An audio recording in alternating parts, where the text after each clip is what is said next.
حضور سید عالم صلی اللہ علیہ وسلم کی تعظیم و توقیر فرض عین ہے، بلکہ تمام فرائض کی اصل ہے، اور آپ کی ادنا توہین یا تکذیب کفر ہے۔ اللہ تبارک و تعالیٰ قرآن مجید فرقان حمید میں ارشاد فرماتا ہے اِنَّا أَرْسَلْنَاكَ شَاهِدًا وَمُبَشِّرًا وَنَذِيرًا لِتُؤْمِنُوا بِاللَّهِ وَرَسُولِهِ وَتُعَزِّرُوهُ وَتُوَقِّرُوهُ وَتُسَبِّحُوهُ بُكْرَةً وَأَصِيلًا۔ اے نبی صلی اللہ تعالی وسلم، بے شک ہم نے تمہیں بھیجا شاہد و مبشر و نذیر بنا کر، تاکہ اے لوگو تم اللہ اور اس کے رسول پر ایمان لاؤ اور رسول صلی اللہ علیہ وسلم کی تعظیم اور توقیر کرو، اور صبح و شام اللہ کی پاکی بیان کرو۔ یعنی رسول اللہ صلی اللہ علیہ وسلم سے محبت کرو، ایمان لاؤ، ان کی تعظیم و توقیر کرو، اور صبح و شام اللہ کی پاکی بیان کرو، اللہ کا ذکر کرو، وَتُسَبِّحُوا بُكْرَةً وَأَصِيلًا۔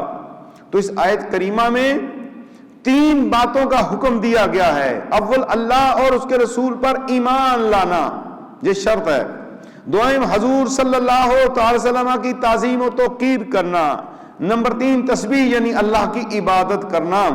ایمان کو پہلے اس لیے رکھا کہ بغیر ایمان تعظیم کچھ فائدہ نہیں دے گی، اور تعظیم حبیب کو عبادت پر مقدم اس لیے کیا کہ بغیر تعظیم کی عمر بھر کی عبادت بیکار ہو جائے گی۔ پہلے اس نبی کی عظمت، شان، توقیر اور عزت کو جانا جائے جسے اللہ نے اپنا رسول اور پیغمبر بنا کے بھیجا، جن کے ذریعے ہمیں قرآن دیا، ہدایت کے راستے ہمارے لیے کھول دیے، اسلام دیا اور ایمان دیا۔ ہمیں سب سے پہلے رسول اللہ صلی اللہ تعالی وسلم کے متعلق، آپ کی عزت و توقیر کے متعلق قرآن جو ہے ہمیں تعلیم دے رہا ہے۔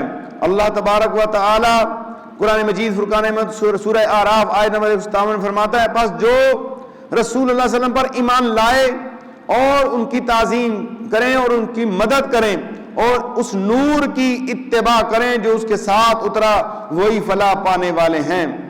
اور اس آیت کریمہ میں وہی ترتیب ہے، اول ان پر ایمان لانا، دوم رسول اللہ علیہ وسلم کی تعظیم، سوم اللہ کے محبوب کے دین کی نصرت اور قرآن کریم کی اتباع۔ ثابت ہوا کہ ایک مومن پر ایمان لاتے ہی حضور صلی اللہ علیہ وسلم کی تعظیم و توقیر جو ہے فرض ہو جاتی ہے۔ اگر اس تعظیم میں فرق آ جائے تو سارے کے سارے اعمال ضائع ہو جاتے ہیں۔ اللہ کے محبوب کی محبت کے تقاضے بتائے جا رہے ہیں، اور اللہ تبارک و تعالی ارشاد فرماتا ہے کہ کوئی شخص بھی اے ایمان والو اپنی آوازیں نبی صلی اللہ علیہ وسلم کی آواز سے اونچی نہ کرو اور ان کی حضوری میں بات چلا کر نہ کہو جیسے آپس میں ایک دوسرے کے سامنے چلاتے ہو، کہیں تمہارے عمل برباد نہ ہو جائیں اور تمہیں خبر بھی نہ ہو۔ بے شک وہ جو اپنی آوازیں رسول اللہ صلی اللہ علیہ وسلم کے حضور پست کرتے ہیں وہ ہیں جن کا دل اللہ تعالیٰ نے پرہیزگاری کے لیے پرکھ لیا ہے، ان کے لیے بخشش اور بڑا اجر و ثواب ہے۔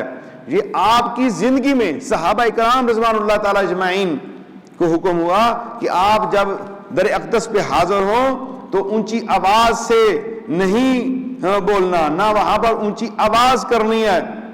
تو اس آیت کریمہ میں بارگاہ رسالت معاب صلی اللہ علیہ وسلم کا ادب و احترام اور اجلال و اکرام تعلیم فرمایا گیا ہے کہ ادب و احترام کا پورا لحاظ رکھیں ورنہ نیکیوں کے برباد ہونے کا اندیشہ ہے۔ اور پھر جب صحابہ کرام رضوان اللہ تعالی اجمعین نے اس پر پورا عمل کیا اور خدمت اقدس میں بہت ہی پست آواز سے عرض و معروض کرتے تو اللہ تعالیٰ نے ان کی تعریف فرمائی اور ان کی عظیم الشان ان کے قصیدے سنائے۔ جنہوں نے ترک ادب کیا ان کو بے عقل بتایا۔ اللہ تبارک و تعالی نے اپنے محبوب کے آداب ہمیں بتائے ہیں، اور پھر ہمیں چاہیے کہ ہم جب بھی مدینہ منورہ کی حاضری ہو اور جب معاہدہ شریف کے سامنے سے گزریں ادب کے ساتھ اپنا سر جھکا کے آنکھیں جھکا کے وہاں پر درود و سلام پڑھتے ہوئے جائیں، لیکن وہاں پر بھی لوگ سیلفیاں بناتے ہیں، شور و غل کرتے ہیں، دھکے لگاتے ہیں۔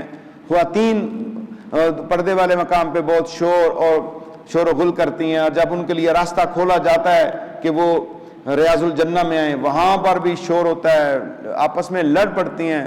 ریاض الجنہ کے اندر 2 نفل پڑھنے کے لیے ایک دوسرے کو دھکم دیل کیا جاتا ہے، نہیں، اس جگہ پر بھی ادب و احترام کرنا ہے۔ اس پوری نگری میں جب اللہ نصیب میں لکھ دے وہاں جانا، تو اس پوری نگری میں رسول اللہ صلی اللہ علیہ وسلم کی نگری کے اندر اونچی آواز کے ساتھ نہیں بولنا۔